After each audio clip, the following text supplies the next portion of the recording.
It seems like my reputation is something that I either try to hide or keep it to myself. I wouldn't let anybody know about any flaws because who knows if they're going to hit you back with, you know, mammon led dictates of finances, uh, comparing you to the ideal man who is rich and successful and such like that. And I think a lot of people would try to tend not to show their flaws. And was something that I have done, ever since my faith walk began. And, I didn't want to let anybody know about these said flaws because I don't want people laughing at me and making fun of me and, telling me what I need to do or, how horrible I am or how irresponsible or lazy or, things like that that a lot of people would tend to keep to themselves. And I recall after my faith walk began, I was going to a restaurant with a brother and sister. And I had already been ridiculed for my faith walk because people thought that I was using that as an excuse because I didn't want to work. And so this girl that was new to the church, she was visiting. We went out with her and she asked him what he did job wise. And I was like, oh man, she's going to ask me what I did. And how can I explain that to her? So she asked me, and I was telling her exactly what God was doing. And I could tell she was judging me. And I remember looking over to my friend, and he was laughing to himself, and she probably thought, oh man, this guy's probably full of crap, and he's using that as an excuse. So I was hurt, and the key word is hurt. I was hurt by not what she said, more or less, but his reaction. And I mean, I was bitter toward her. I didn't want to reveal anything more to her because I knew that she was already judging me. And so in the future, I just kept things like that to myself. We had one other encounter after this. She texted me one day and she was like, hey, can you meet me here? Because I guess she was visiting the area while she was away. And she wanted to meet with all her friends. I can't say that I was a friend. I guess you could say I was an acquaintance. So I don't know what the deal was, why she wanted to meet with me, knowing that, she was judging me the last time she saw me. But she met with me, and I was keeping things under wrap. I didn't want to reveal anything more to her because I didn't want to be judged. But I gave her the same answers that I did last time, and she was like, okay, well, I got a friend that's coming soon, so bye.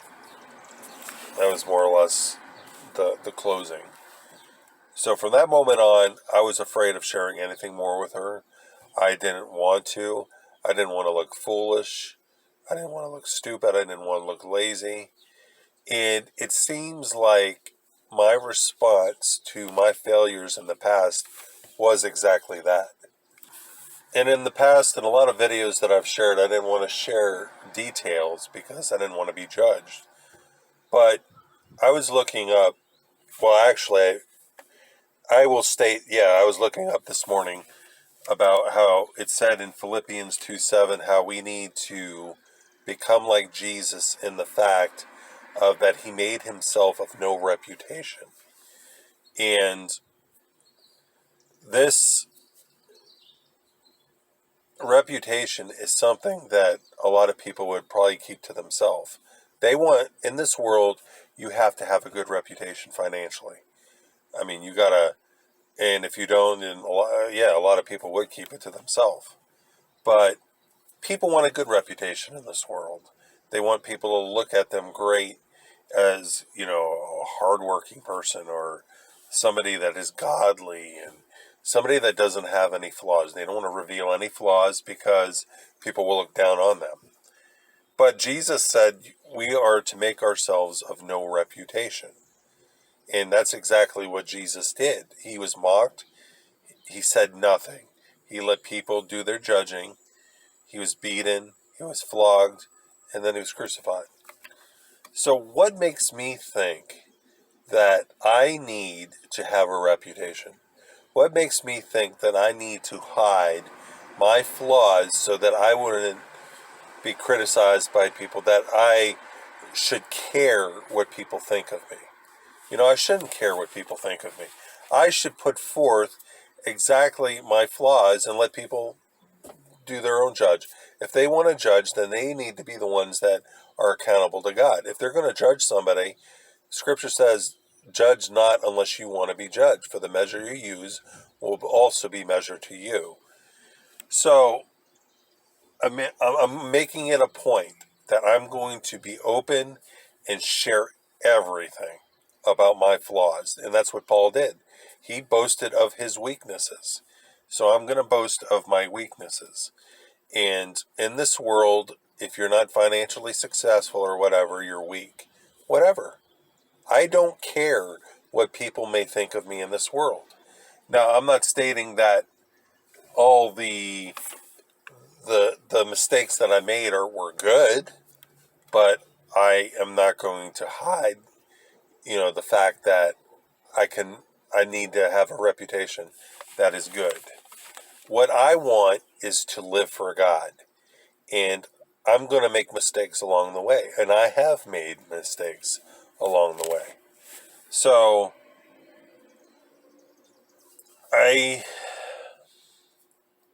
like I said, I already gave the scripture of make yourselves of no reputation. Well, this began the other day.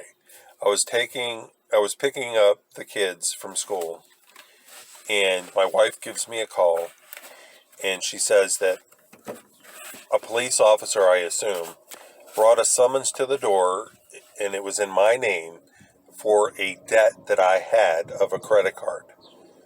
And I shared that with my cousin. She's like, "No, that's kind of weird. Why would you receive a summons for a credit card debt?" And so it was like over $4,500. And this began because I had my faith walk, and I should have continued walking in faith, but I didn't because of an issue in my past. Now, when I married my wife, she said that I was her enforcer, which means that I would enforce the rules. Well, I guess you could say in so many ways to the kids, I don't want to say I was a tyrant, but I want to say I wanted to be supportive for my wife. If the kids did wrong, I wanted to correct them. But the fact is that I corrected them without love.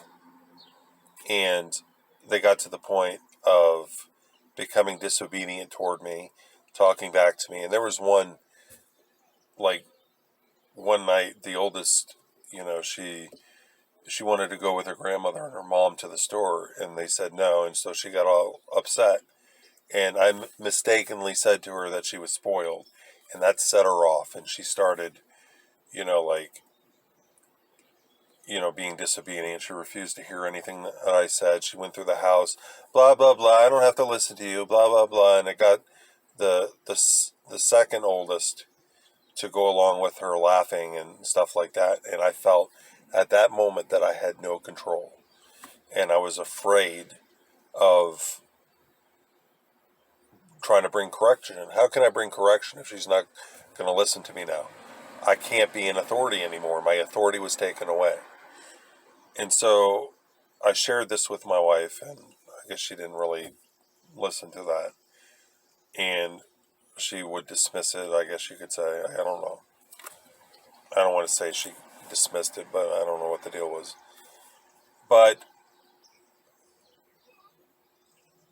there was another time, I was afraid of being alone with them because of them not gonna listen, not listening to me. And, you know, what kind of authority am I going to be? What kind of guardian am I going to be if I'm telling them to do something and they refuse to listen to me? So there was another time my wife went to work and I was alone with them as soon as they got home from school. And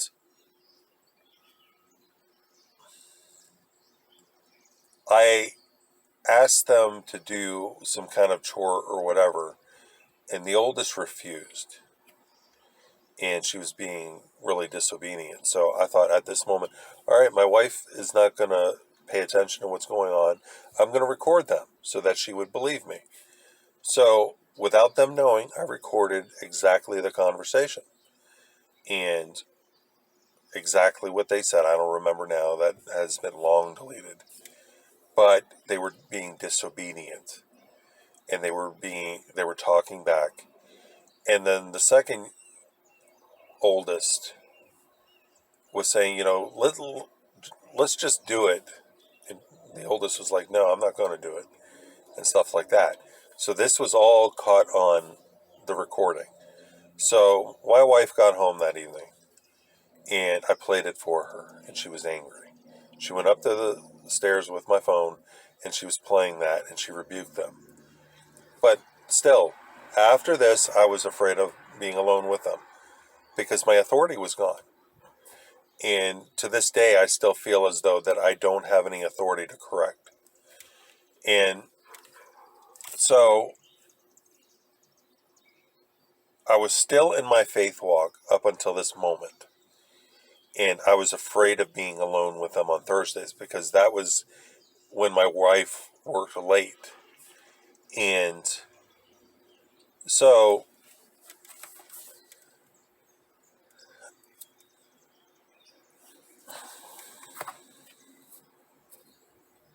I'm trying to think about what's going to happen next. So my wife worked late on, I think it was Thursdays, until like 7. So I was like, you know what? I need to get a job because I don't want to be alone having to watch them. And so they went with their grandmother on Thursdays. So that saved me from having to deal with that again. I didn't want to deal with being talked back to and having to correct and stuff like that. And you need to correct children, but not out of love, not without love, you know. And this was something that I did not have. I did not have love. I was correcting without love. And so I guess you could say more or less that was the payback. So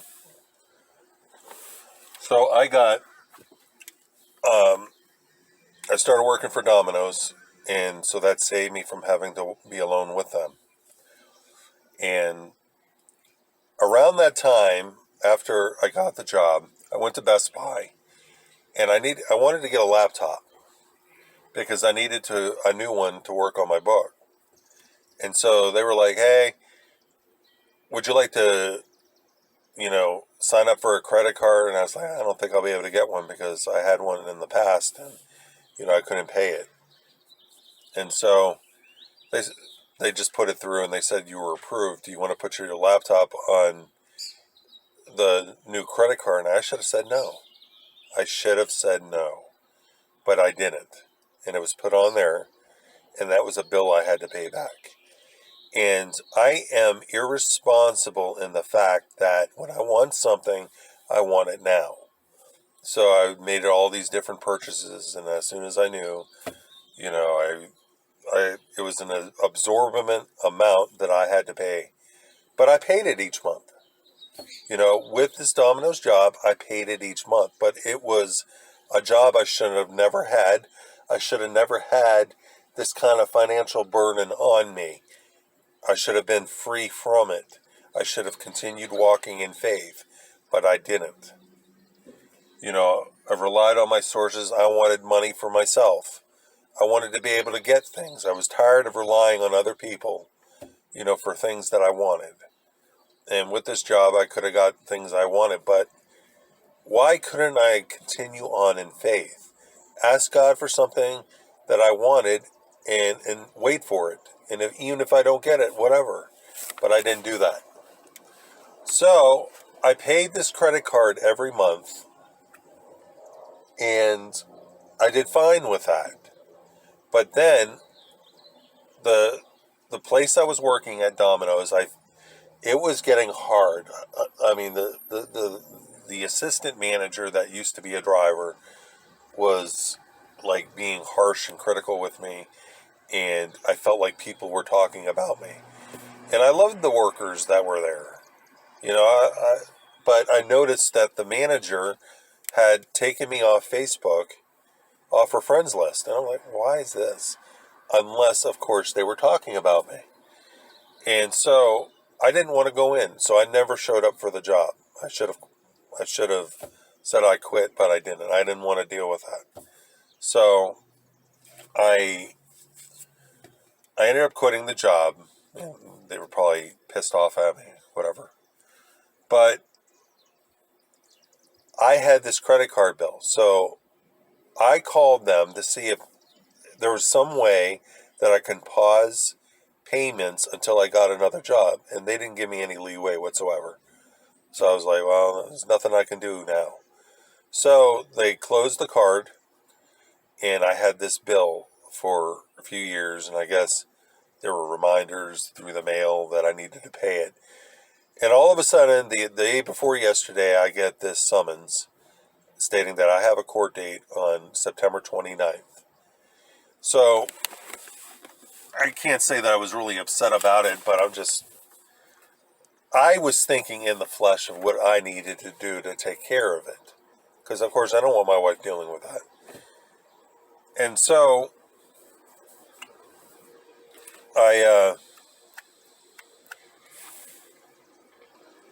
so the next morning I called them back, which was yesterday, and they said that my payments would have to be $415 and some change for 10 months, and I guess that would pay it. Where am I going to get that amount of money? I'm not even working. And so I spoke with my cousin. I asked her to pray for my situation. I didn't want to be direct about what was going on because who knows what kind of criticism you would receive from people. But I don't get that criticism from my cousin. But I would with anybody else, so I would keep that to myself and I wouldn't be direct. There again is reputation. I keep it to myself because I don't want people criticizing me according to the pattern of this world. So I spoke with her. We talked on the phone for a few hours, and she more or less, through God, ignited the flame back in my heart again for living for Him, to walking in faith once again. And the basic thing is making myself of no reputation. I needed to do that.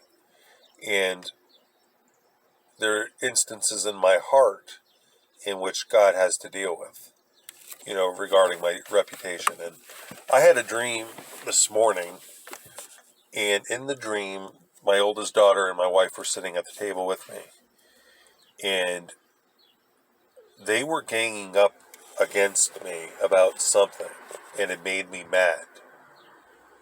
And I mean, I don't know why stuff like that would make me mad. Maybe it's because I think people would think me stupid. Reputation. So that could be the reason why I get angry. But why get angry if I'm going to make myself of no reputation? If people want to think of me foolish, that's fine. But anyways, at the table, they were ganging up against me, and I was getting angry, and I corrected them. And they looked at each other in the dream, and they were about to laugh. And then the dream ended. So I believe that dream was tied to what my cousin was talking to me about yesterday. So instead of keeping, my flaws to myself for fear of retribution by, the people that desire to follow this world, I need to state my flaws. So yes, I have a credit card debt of 4,500, and the trial date is September 29th. And I'm just talking to my cousin about what can I say to the judge and people that are going to be listening. You know, they're going to laugh probably and think I'm foolish and all that. But if I'm to make myself of no reputation, I shouldn't care what they think. I should be living for God. I mean, that's another thing too. I mean, what can you say to a judge is saying that you are called from God not to work, but to depend on Him? My occupation has been being an author, and it hasn't been fruitless. I've been working, maybe not for a steady paycheck, but I have been working, endlessly since my faith walk started in 2008. I have 5 books, and the 5th book I'm currently working on. I haven't been lazy. I've been working according to my spiritual occupation. So just because I'm not receiving a paycheck doesn't mean I'm not working. And of course, what can I say except that, to speak through the Spirit, regardless of what people are going to say, toward me. So I have stated in many videos about what I lack in this world. And, I'll state it again. I don't have an occupation. I don't have a job. I have a spiritual occupation as an author to lead people into trusting God by faith, to let people know that God can come through for their needs. That is my life's work, is to lead people to God. And so if people want to criticize me according to the standards of the world, that's fine. But I do not want to go against what God has said. I will state to this credit card company or whatever that my occupation is of God. I will pray about His provision for this credit card bill, and I will wait for it by faith. That's all I can do. My hands are tied. I refuse to get a job.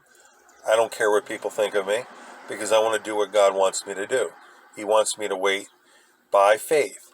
And when I received this summons, God said, "Be still and know that I am God." Well, that says volumes. Be still. Do nothing. Do what I am going to do through God, but do nothing about the situation. He is God. So it could mean that He's going to work the situation out. I'm not going to state an expectation, stating that He's going to provide for the amount, but I'm going to wait by faith to see what He's going to do.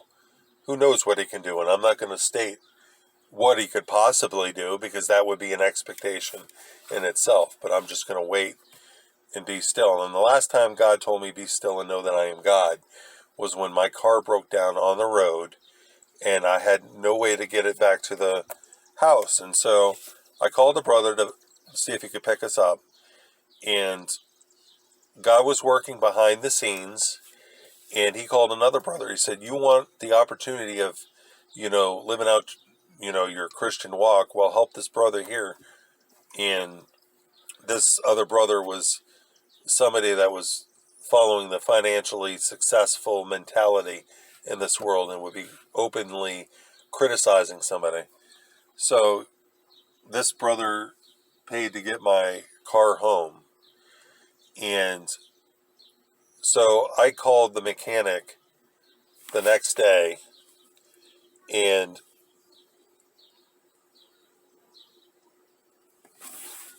so they said, I don't really remember. I told them what the deal was with my car, and next thing I know, they're towing my car to their shop. And so they looked at the car, and they said that the bill was like 400 something. And I said, "Well, I'm standing by faith for the bill," and they graciously let the car stand on their lot. But the enemy was working behind the scenes. You know, against me, speaking fear and stuff. What if they charge a lot fee and you can't pay it? What if God doesn't come through? You're going to look foolish to these people. Well, behind the scenes, God was working on everything out. And so one day when I was at the computer, I heard a squeaking sound, which sounded like my car. And so this brother that told that other brother, hey, you're looking for an opportunity to help somebody, well, help them here. Well, this brother paid to have my car, brought back to me, fixed. But before this, a couple felt led from God to give me the amount that the car needed to be paid. And I was like, praise God. I was astounded. And then the brother showed up with my car. And so, I used it as Gideon's fleece. I said, Lord, if you want me to keep this money for repairs, I will do so. But if you want me to give it back to this couple, I will do so. Let them state, yeah, we'll take it back. So, or they said, they told me just to keep it. It was from God. And so I did exactly that. And I used that to make repairs. But, God was working behind the scenes. So with his credit card, who knows what God can do? I just want to be obedient to what he has for me. I want to live without a reputation. And it's a hard thing to do because it's a learned pattern. I've always had to try to justify myself and to have a good character in the past. Well, if I'm going to live without a reputation, I need to be like Jesus and, not care what people think of me. So from this moment on, I want to be open and honest about my flaws, regardless of what people are going to say about me. So I'm going to end it here. Thanks for taking the time to watch.